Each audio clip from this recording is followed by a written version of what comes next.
আমরা বর্তমান সরকারকে সাহায্য করে এসেছি, আগামীতেও আমাদের সাহায্য অব্যাহত থাকবে।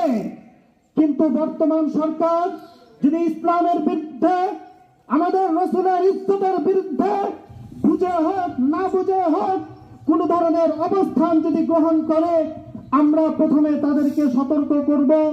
যদি সতর্কে আমাদের কাজ না হয় তাহলে আমরা কঠোর পদক্ষেপ গ্রহণ করতে বাধ্য হব।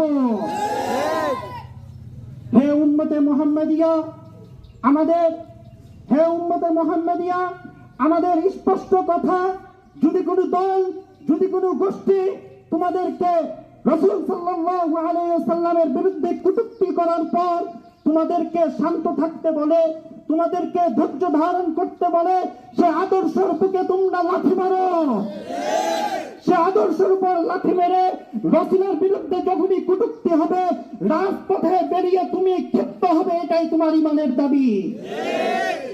সংগ্রামী সাথী ও বন্ধুগণ, আমাদের লাস্ট একটাই কথা, রাসূল সাল্লাল্লাহু আলাইহি ওয়াসাল্লামের বিরুদ্ধে যদি কোনো কটূক্তি করা হয়, রাসূল সাল্লাল্লাহু আলাইহি ওয়াসাল্লামের বিরুদ্ধে যদি কোনো কুলাঙ্গার রাসূল সাল্লাল্লাহু আলাইহি ওয়াসাল্লামের ইজ্জতের উপর কটূক্তি করে, ইজ্জত নিয়ে যদি ছিনিমিনি খেলে, লাখো উম্মতে মুহাম্মাদিয়া নিজেদের জান কুরবান করতে প্রস্তুত।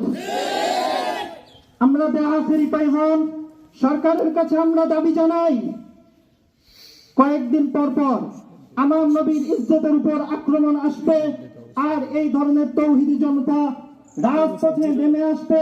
এই ধরনের ইঁদুর বিড়াল খেলা আমরা আর দেখতে চাই না। আমরা স্থায়ী সমাধান চাই। আপনারা আইন প্রণয়ন করুন, এদেশের আলেম সমাজের সাথে আপনারা পরামর্শ করে আইন প্রণয়ন করুন। এর বাধা দেওয়ার জন্য যারাই আসবে তাদের মোকাবেলা করার জন্য লক্ষ কোটি তৌহিদি জনতা প্রস্তুত আছে।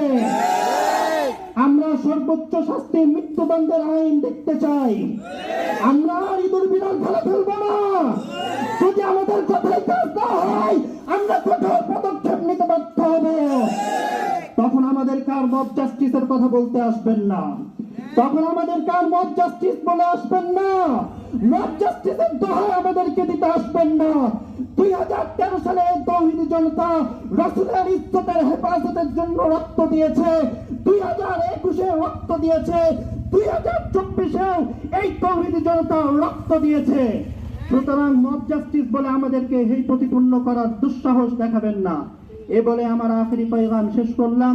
নাসরুম মিনাল্লাহি ওয়া ফাতহুন করিব ওয়া বাশশিরিল মুমিনিন।